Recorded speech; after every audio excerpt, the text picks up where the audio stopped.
Are we on? Good evening, Burlington, from Burlington and beyond. Welcome. This is our 103rd edition of Burlington and Beyond. I'm hoping that you're out there and have a chance to watch it.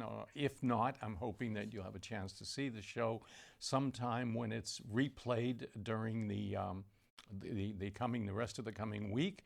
And the reason I say that is because we have a gentleman on who has never been on here before and who is a pretty important person in Burlington. Some of you may know him personally. All of you will respect him, I guess. I'm sure. I'm not guessing. I'm sure that you will. He's assistant chief. Is that your? Deputy chief. Deputy chief. Okay. Tom Brown, who is a Burlington native to begin with, and who is one of the inside forces that runs the police department here in Burlington. He has an inside picture. He is a protege, I think that's the right word, of our chief, who is a terrific guy. You've seen him in the past. He's been here. At any rate, the only other thing I want to mention is that next week, we hope to have a visit from Santa. Hope you'll be able to tune in. I'm hoping to have 2 or 3 guests who want to come in and visit with Santa. At any rate, I think it'll be a fun show. But in the future, after Christmas, we've got a whole bunch of people, important people, people who are well-spoken, and please look forward to joining us. We enjoy doing the show, and I'm sure that it'll be a lot of fun for all of us. With that, I would like to introduce Deputy Chief Tom Brown from the Burlington Police Department. And Tom has been a member of the Burlington Police for 19 years? Since 2001. Since 2001. Carries all kinds of credentials. Is, I'm sure, more than a right-hand man. He's going to tell you himself about what he does and what his particular job is under Chief Kent, and how between the two of them they make the Burlington Police Department run efficiently for us. Welcome.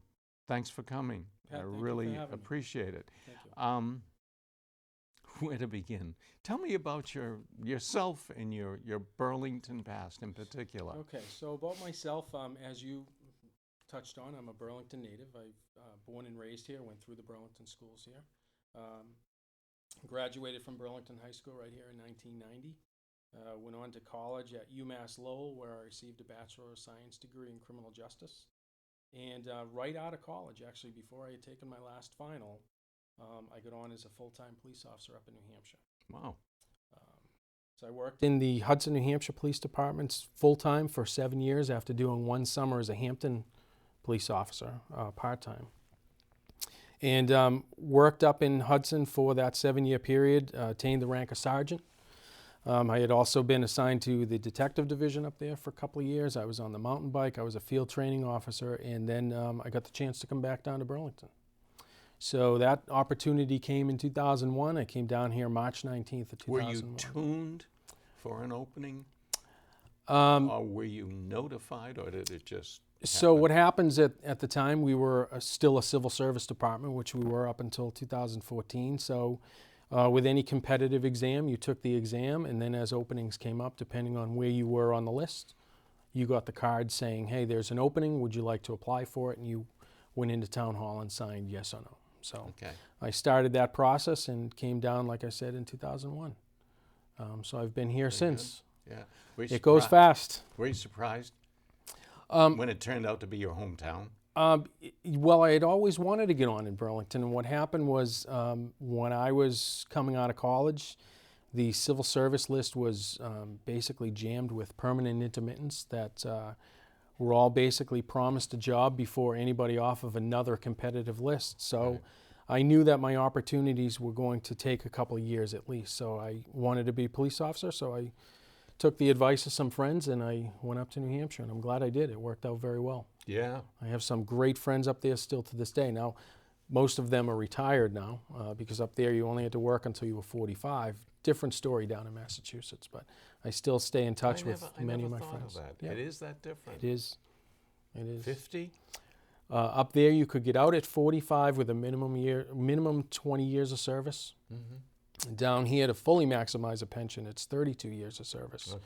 And you have to be minimum age 55. Okay. And the 7 years that I worked in New Hampshire, none of it carried over down here. Yeah. So I had to reset the clock, basically. But start that's all over. okay. Yeah. When you like what you do, you don't work a day in your life, right? That's what they say. So You mentioned the fact that you also have a law degree. I do. And you also mentioned the fact that there are one or two other people in the department that also have a degree. That's unusual. I think my guess is for most departments, I think that's kind of unusual. Did you have it in mind when you decided to study? Did you have in mind to have it as an adjunct to your police duty, or was it simply another area that you took an interest in? Well, I've always enjoyed the law, and I always had the idea that I would someday go back to law school. So a couple of things kind of pushed me in that direction. First of all, a very good friend of mine from the Hudson Police Department up in New Hampshire had gone to law school. And he encouraged me to do it. We had a lot of the same interests. And then when I came down to Burlington, one of our detectives, Tom Fournier, who's actually assigned to the high school as the school resource officer, he's been an attorney, I believe, since the mid-90s. Oh, I recognize the name. I didn't know that. No. Yep, and I'm good friends with Tom, and he encouraged me as well. So I had mentioned it a couple of times that I wanted to do it. And then what really drove me over the edge was when you're working shift work and to make the extra money, you're going out there and working details. I just don't have the capacity or the patience to work a lot of traffic details. I didn't enjoy it. I would get bored very quickly checking my watch, and I said, well, I've got to do something that's, more of a challenge for me. So that's what really pushed me over the edge to do it. And then my wife and I started to have a family. And when I saw that, your priorities change. And I said, well, if I ever get hurt on the job, what am I going to do? So that's what really put me into the gear to go to the orientation and apply for law school. It was 2 years? I did. 2 years. 2 years of study? 4. 4 years. 4 of years study. part-time. That's tough. Yes. That's hard. And it was tough for me. It was tougher for my wife. When I started Yeah. law school, we had an infant daughter. When I got out of law school, we had 3 daughters. Oh wow. So I owe my law degree to my wife as well. Yeah. Because even when I was home studying, you were studying. Is she watching tonight? I don't know if she's watching tonight, but I'm sure she'll. But you she'll should talk catch it. about her a little Yep. bit. Yep. What's her name? So my wife's name is Michelle. My Mhm. wife moved here from Watertown, I believe, around the elementary school time Burlington. period. Yes. Oh. From Watertown originally, and then she grew up on Thomas Street here, graduated from Burlington High School. She graduated in '96 here from the high school, and she's a registered nurse. So right now, she was a floor nurse at the Mass General. She worked at the respiratory acute care unit with a lot of her patients were on vents and seriously ill. And then as our kids started to get into school, she wanted to be home a little more. Mhm. So she took a job about 5 years ago with the Leahy system, and now she works over at the Winchester Hospital, where she is basically a hospice coordinator for Leahy Health at Home. So she deals with a lot of hospice and palliative care type of things. That's great. Yeah. Which she has the personality to be able to do that. So Yeah, I'm sure. Yep. It fits. Winchester is nearby. It's right in the area that she knows. That's Right. great. I'm sure it helps you put your mind at ease as to where she is. You have 3 children? 3 children, 3 daughters. 3 daughters. Oh Yeah. boy, God bless Yeah. you. How old are they? They are 15, 13, and 11. So my oldest, Caitlin, is here as a freshman at the high school. And then I have a daughter, Megan, who's at the Marshall Simons in 7th grade. And our youngest, Jillian, is at the Fox Hill in 5th grade. Yeah. Very nice. And they keep us very busy, as That you was can my imagine. next question. How do you manage Yeah. between the two of you? Not checking on, but just keeping tabs, I guess. You know, it's part of the responsibility of being a parent. You want to know where they are, what they're doing, as long as everything is okay, then, and they're being okay. That takes time. It does. takes. You have to worry about it. You have to do it. You know, somehow you have to fit that into your schedule. At any rate, so you went to law school. I did. And you spent 4 years. God bless you. And you got your degree. I did.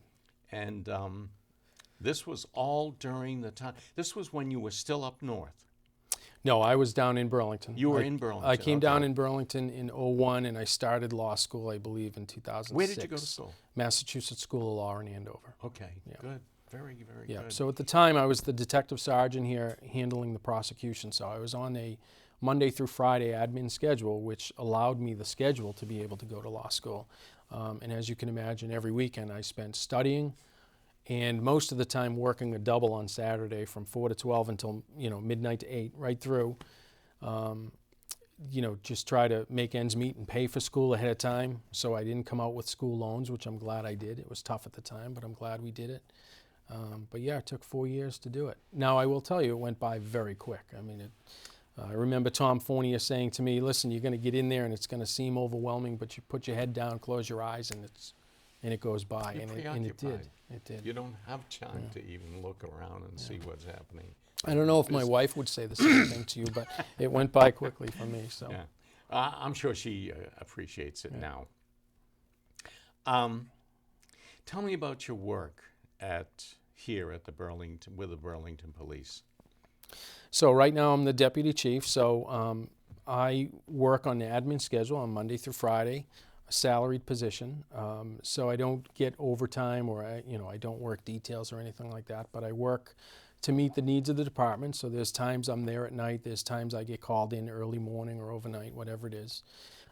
But I basically run the day-to-day operations of the department. So the chief obviously is the number one person, but he deals with a lot of the outside type of things. He's got the bird's eye view of the entire department, and I deal with the day-to-day operations. So within the department, we have two captains, two bureaus, both run by a captain. One is Administrative Services, run by Captain Greg Skean, and then the other is the Operations Bureau, which is run by Captain Bob Kirshner. That's your patrol, traffic, and detectives end of things. And both of those captains report up through me, and obviously I report to the chief. So I have a very broad range of duties in the department, but specifically what I handle directly to my office would be internal affairs, accreditation, and the recruiting and hiring functions right now, as well as answering for both the Operations Bureau and the Administrative Services Bureau. How many are we here in Burlington? How many? Police force. Generally. So overall. as of January 1, we'll be funded for 69 sworn. So from the chief down to the junior patrolman will be 69. So right now we're at authorized strength of 68, but we're never at full strength. We've usually got, retirement that's gone unfilled, or we have somebody out on an extended injury. So it's very rare that we're at full strength, but as of January 1, it will be 69 sworn. Given that Burlington has grown enormously and seemingly has become a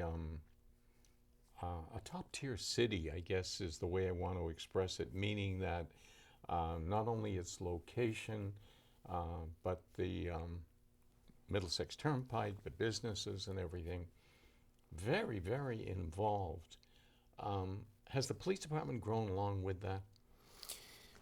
Does it seem like there's growth to match that? I'm sure the responsibilities are there. Probably not as much as you think. So as I said, we'll be 69 sworn as of January 1, but for the longest time we held at 64, basically since the time I've been there. So we haven't necessarily grown with the town, but we have become more specialized. When I came on, I believe we had 4 detectives. Now we still have 4 criminal detectives, but we've also got 2 school resource officers, one assigned to the high school, one assigned to the middle school. We've got a full-time domestic violence / sexual assault investigator. We've got court liaisons. We've got a drug unit. So we've evolved to meet the needs of a growing city, if you will, but we haven't necessarily grown in number. The town recognized that when John Petron was here and the chief came in, and that's how we've gotten those 5 additional bodies over 5 years, which certainly has helped. But we've been able to adapt and basically change our focus to meet the needs that come in. But you do have hopes to to grow a little bit more to accommodate, because I'm sure there are those incidents that the town is not small. It's not tiny by any means. I mean, it's an average-sized town, maybe a little bit bigger than most. But the thing that I see that's so difficult is the way it's. In one sense, it's very good. You've got the residential and you've got the business. So most of the business where a lot of activity is potential is in that area, which is good.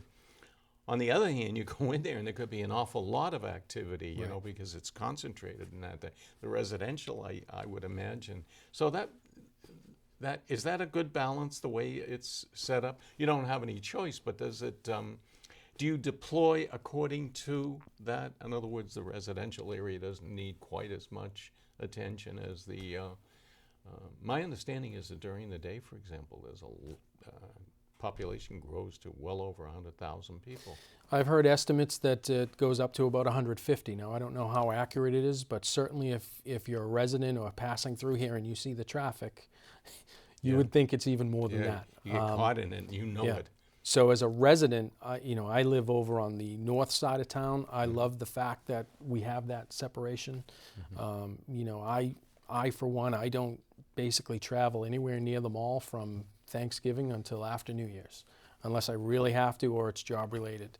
But do we deploy resources over towards that area? Absolutely. So for instance, around Christmas right now, we hire on overtime 3 directed patrols from noon to 4, and then 3 additional from 4 to 8 every Thursday, Friday, and Saturday night, and put them over into the mall, 3rd Ave area, Middlesex Turnpike area, to be over there to be the priority person responsible for any of the retail theft and retail crime that's going on.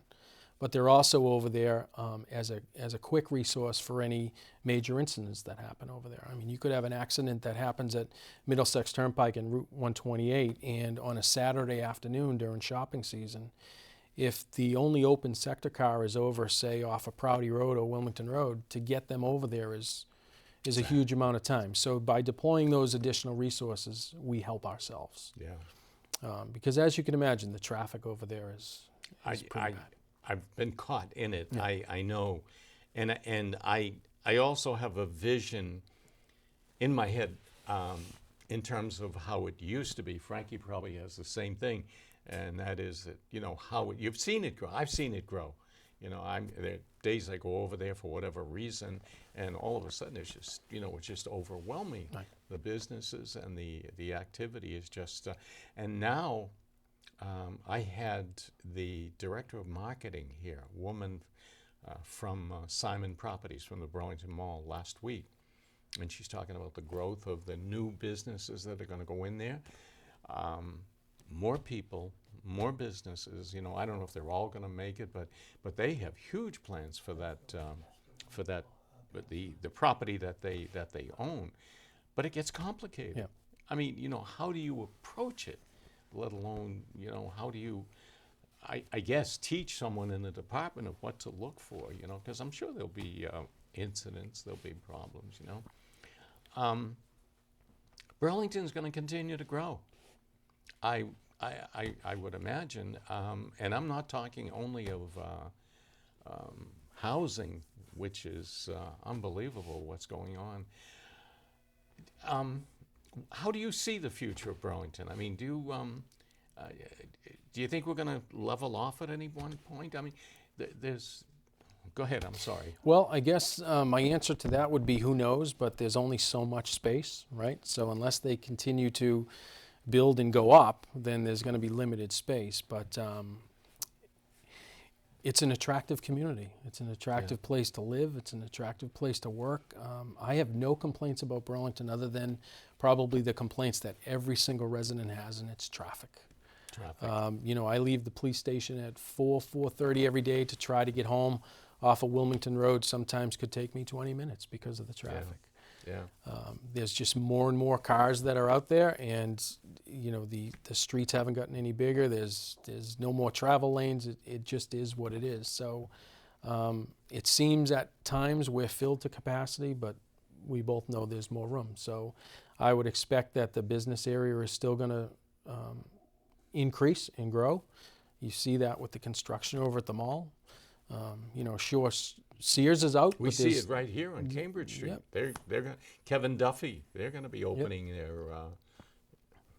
I imagine maybe sometime next year. Yeah, I believe there's already residential units that are Yeah. already being rented over there. Yeah. I haven't seen any retail, but yeah, you're going to continue to see that, I believe. I don't know what your mindset is. Like, you know, when the chief says something like, you know, you have a meeting and the chief says, you know, we have to somehow figure in that they're going to be opening and we have to have someone available in case something happens over there. You know, how do you begin to deploy? I mean, every day it must be not a nightmare, but it must be a new problem as to, you know, if a business opens, you have to be aware of it. Mm-hmm. And that's a big business. You have to be aware of it. You have to be able to send someone over there in a hurry. Is Burlington pretty safe to live in? Yes, yes, it is. Now, you're starting to see some of the bigger city problems come in here incrementally. I mean, we've had shootings, we've had stabbings, we've had, you know, the drug activity. But for the most part, it's transient. It's not necessarily going to be the residential population that's committing these acts, but we've all seen them happening, and you're going to continue to see that happen. Yeah. There's really nothing we can do about that, Yeah. except respond and do the best job we can to handle Yeah. it. But I've noticed in the paper one of the papers they publish incidents, and whenever there's an incident at the mall, it's almost invariably someone from on the other side of Boston who happens to come here. They're looking to take advantage of whatever the situation is, and you people have to be ready to respond to that. Traffic. yes, Should I call it nightmare? yes, yes. Yeah, and especially here on 3A, with the opening of the 19 and a half project, it's going to compound. They put the lights up there not too long ago, and absolutely necessary, but it's going to be tough to stop on the hill, you know, and to be able to control traffic. I don't know what you people can do about it other than oversee it and you know, if there's construction or whatnot, you help out. But that is a new problem, is it not? It is. It is. It Yeah. is.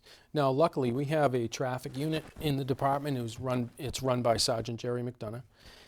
And he has Officer Bill Trelligan and Officer Dom Grossi, who are assigned under his command in that unit. And they do a great job working with these companies that are coming in the construction projects. So what will happen is the planning department will send over plans. The traffic sergeant will take a look at it. They'll offer input from the police department, whether it be anything from curb cuts to traffic flow patterns to traffic lights. Any suggestions they can give that's going to help us when the project is completed. But having our eyes on that gives us a little bit more of a buy-in to the project. So we know what's coming down the pike by the time the final occupancy permit, so to speak, is issued. So we're well aware of it ahead of time, and having the officers involved in that at the beginning certainly helps. It's easier to suggest basically than to get out and find out there's a problem, and now we're the ones who have to work around it. So that's helped us incrementally. Ahead of it as much as you can. Yeah. So many different aspects. You say you have one daughter at the high school. I do. I don't want to say are there problems at the high school, because I think every high school has minor problems of one kind or another. But Burlington, and I taught there for 3 years, seemingly has a very good situation in terms of the kids being all responsible. Is that your picture? That's my picture for sure. And I know the principal. I know Dr. Conti. We work very closely with the schools, with the standard response protocol, safety issues. We've got Tom Fournier, detective, who's stationed in here. So there's good liaison work that goes on between all of the schools, not just the high school, but specifically the high school is probably more the one that's on point because the kids are a little bit older and you've got the 4 grades in here. But we have a very good relationship with them. So if anything is potentially coming down the road, the administration is very good with letting Detective Fournier know about it, who then handles it. Yeah. So by the time he's aware of it, they've basically put a cap Yeah. on it. So having Tom stationed inside the school, I can't imagine how many things he's probably been able to handle before Yeah. they ever get out of hand. Yeah. But at the same time, we have the same problems that any community is going to have around Yeah. here. I mean, Yeah. with the social media and threats and things like that, we're always going to deal with that. Yeah. But by having the school resource officers in there, it's been a tremendous help in all of the schools. Yeah. Keith Shepard and Vito Costa are assigned to the middle school, but they also do liaison work with all the principals at the elementary school. So anytime there's a problem, they're comfortable enough to give these officers a call. Mm. The officers are great. They do what they need to do, and it really never becomes a problem. Yeah. So a lot of it never even gets to me or the chief. Yeah. They take care of it. I taught high school at Everett for a few years, and it was very important to see an officer there. Different groups, cultural groups, different cultural groups made up, but it was amazing at how well they got along with the presence of the officer. They knew him, Yeah. they befriended, they trusted, they liked him, and I'm sure that potential incidents were minimized because of that. So it is important. How do you see Burlington do you think you see a lot of homes, you live here in town, I live here in town, you see a lot of these homes, these $1 million jobs that are going up. There are still people, my understanding is that there are still people who, not needy, but they live in small homes for the most part. And then you see these big homes going up.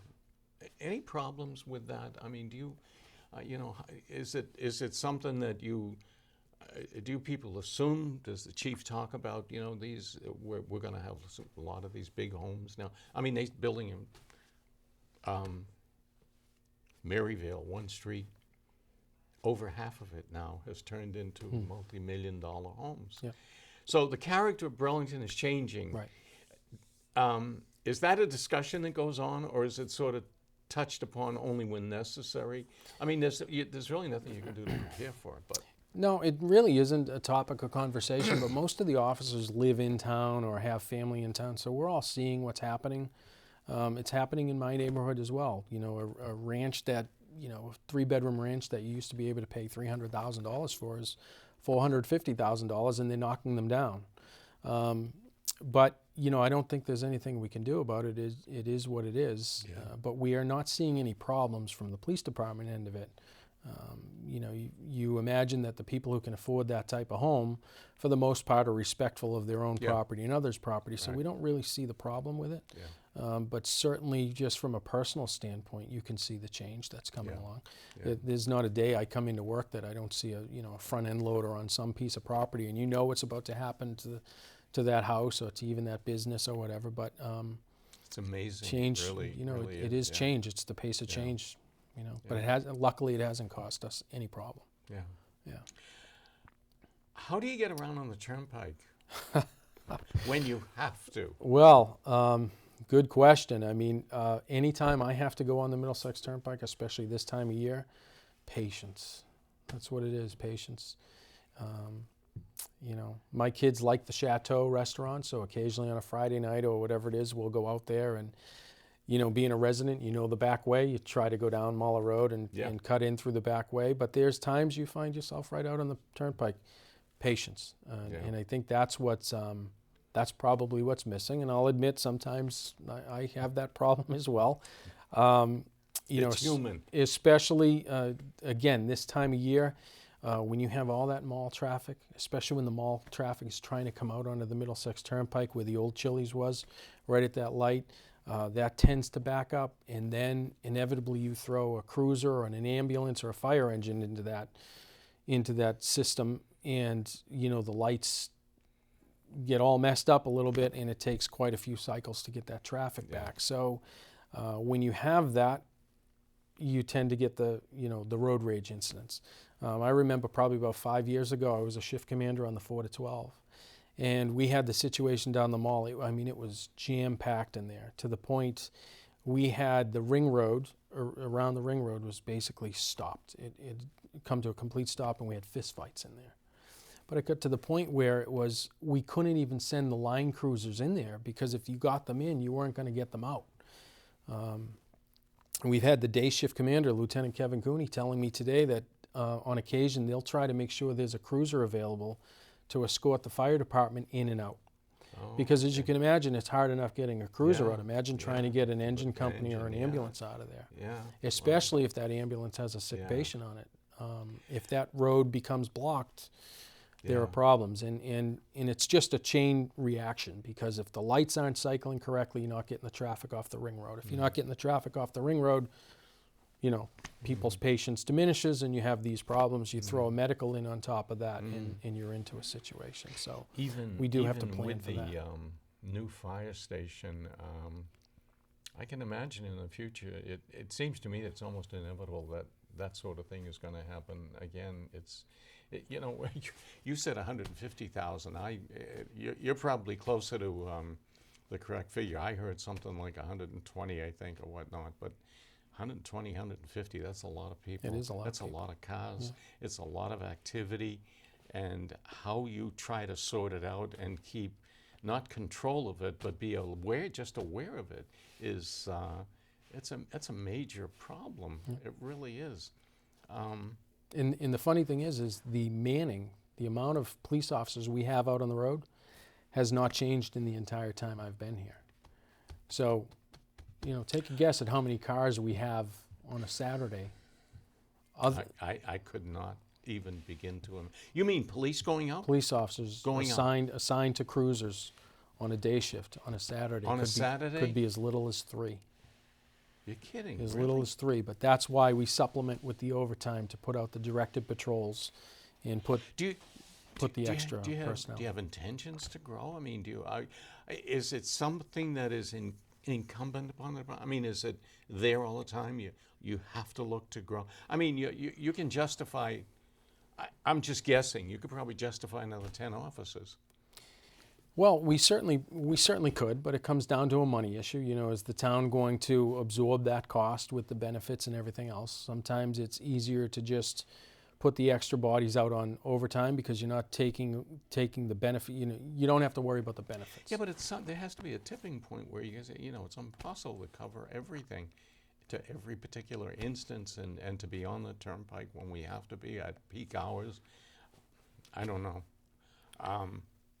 I'm not looking to run your union. I'm just trying to comment on. I mean, I can appreciate the difficulty that there must be, and I suppose the fire people the same thing. It's growth. Right. It's growth. Right. It's constant growth. Right. I mean, you can see it. You go up and down any street, and it's constant growth, which is good. It cements the town.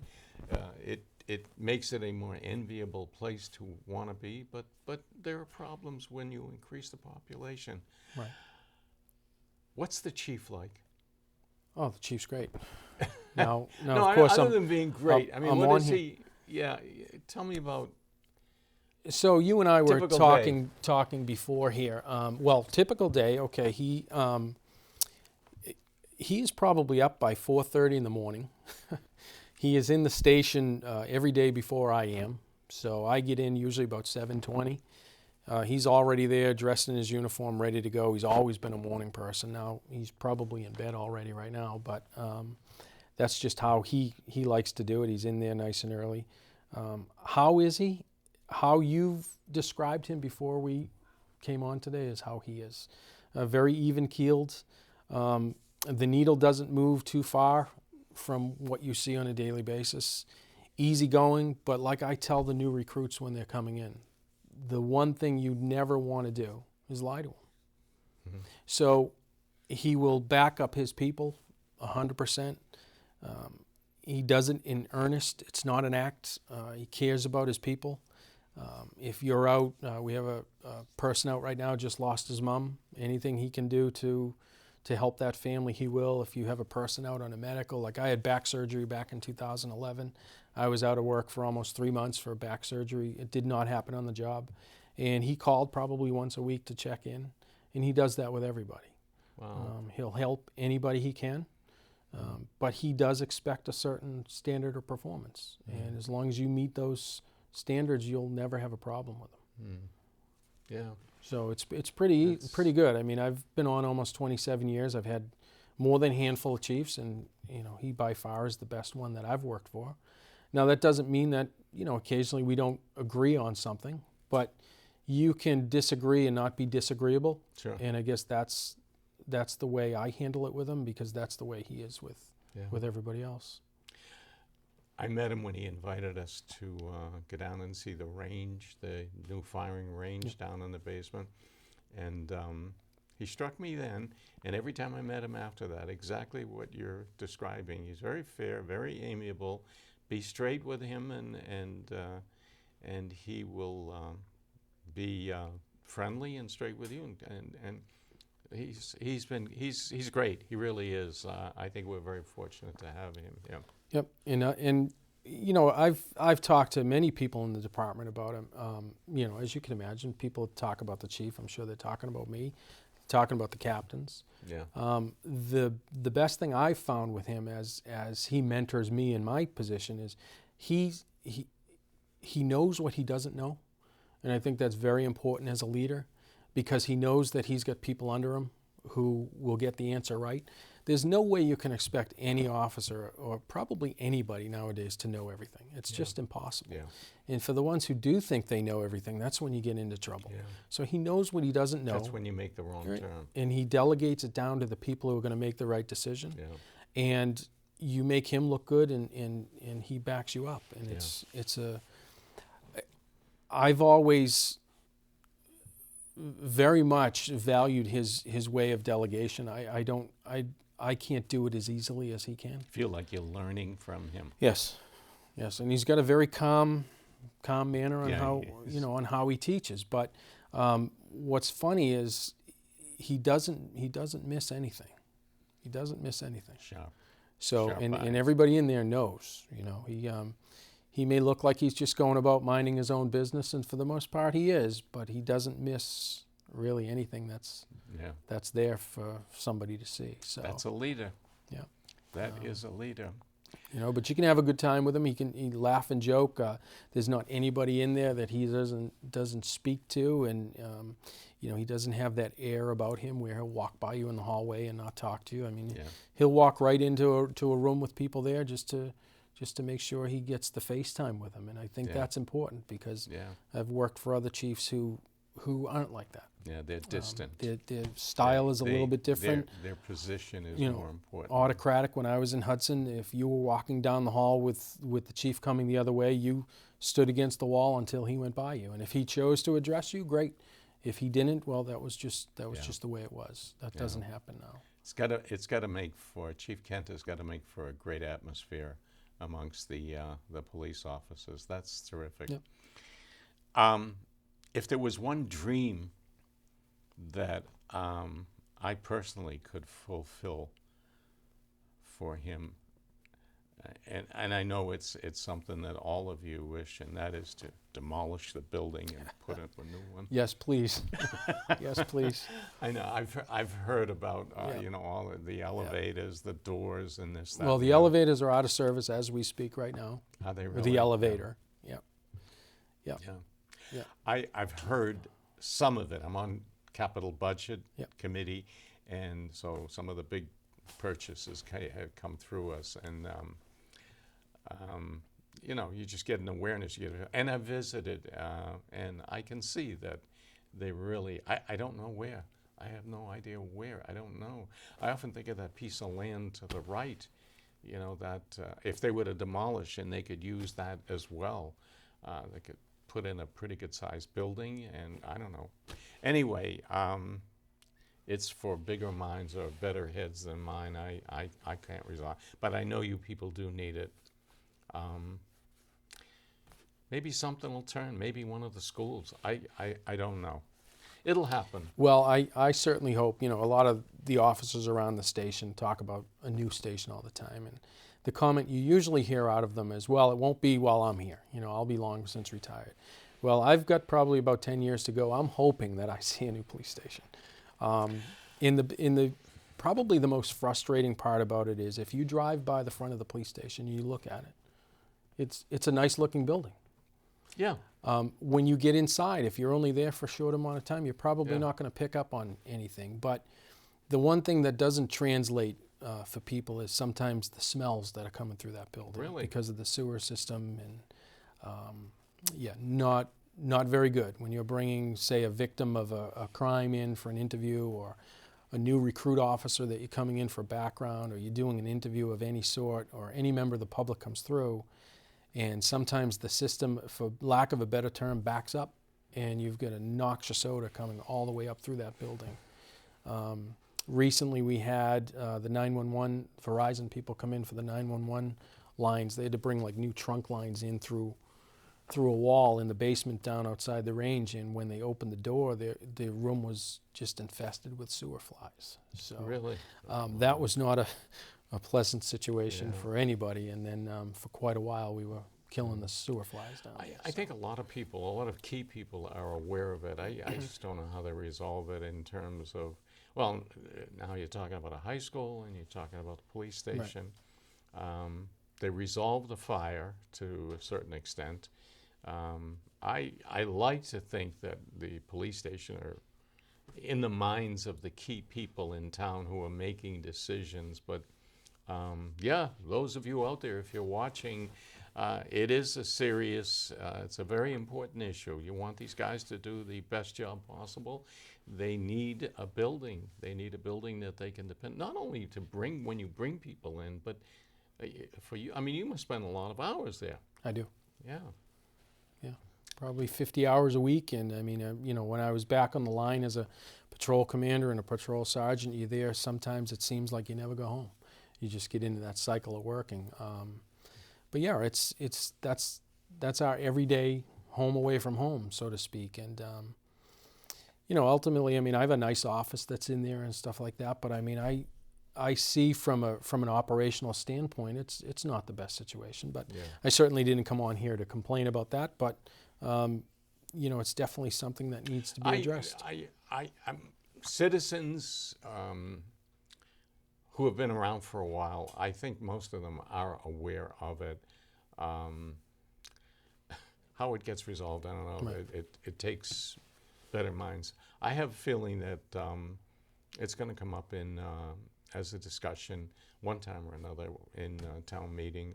But I don't know if it means you have to find a piece of land or you have to find a spot first and then you go from there, or do you begin the conversation and then you begin to look at different possibilities. I mean, demolishing that and rebuilding it, making it 3 stories, 4 stories, whatever.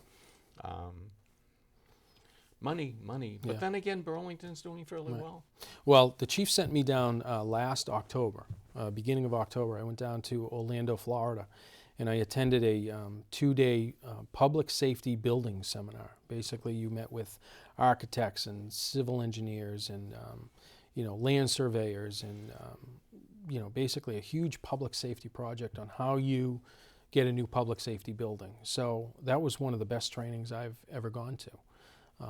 These people were based out of Florida, but basically they walk you through the entire process, from the land procurement to getting studies on feasibility of the land, and then you move into the plans and everything like that. But of course, the biggest thing we're talking about is money. So if you don't find town-owned land, then you're talking, X amount of money over on top of the operational cost to build it. Yeah. I mean, money obviously is going to be a big consideration. And like you said, with the schools.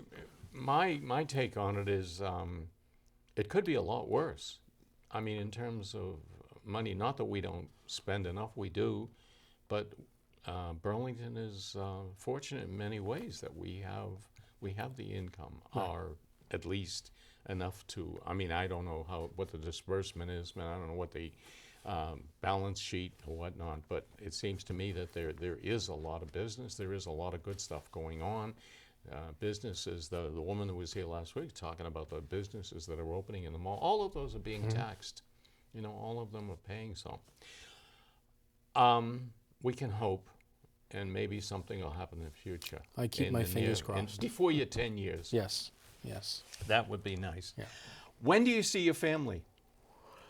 Well, I see my family every day. Now that I'm on an admin schedule, being promoted to deputy chief, I had worked nights for, out of 27 years, probably 19 years of nights.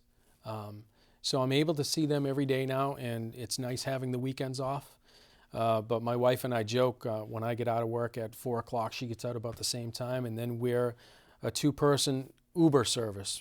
The 3 kids, it was said to me when we had our first 2 daughters, we were man-to-man defense. We threw the 3rd one in there, we became zone defense.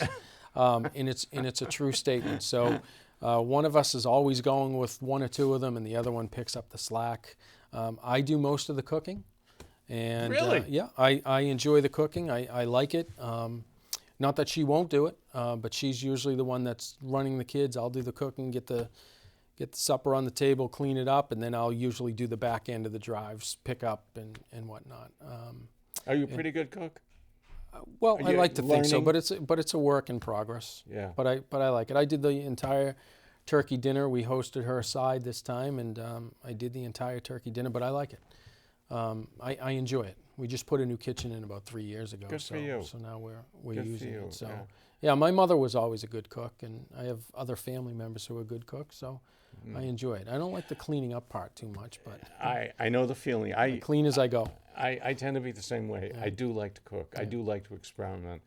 The cleanup is a pain in the neck, but you know, everything that's worthwhile always has something difficult that you have to do. That's terrific. Yeah, You do the shopping too? I do the shopping. Well, you know, she'll kill me when she hears this if she's not hearing it right now, but my kids would prefer that I do the shopping. She's not as easy to give in to them, you know. Yeah. Especially, you know, they'll throw things in the cart and everything like that. But I'm okay with that. You know. Yeah. Kid wants cookies or ice cream, I'm okay with it. I really don't have a problem with it. But you were a kid once yeah, too. exactly. But yeah, I mean, we make it work. Usually every day I go home, especially when the weather's nice. My wife and I'll take a walk together, walk the dogs. We have 2 Labradors at home, so they need to expend their energy as well. So we make it work, but time definitely goes. Do you get down the quick. park at all?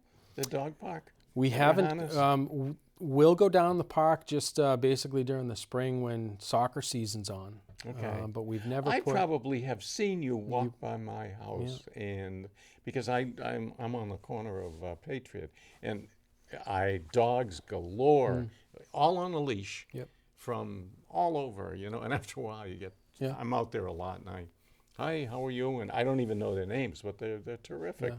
And the dog park is very well used. Yeah. A lot of dogs go there. Well, I mean, a lot of people who take them. Lieutenant Glenn Mills, our administrative services lieutenant, he was very big into the fundraising for that dog park. So we've never let our dogs in there, but you know, we've certainly been down there. We've had them out at the fields all the time. So yeah, they're a big part of our life. So that whole area is a great area.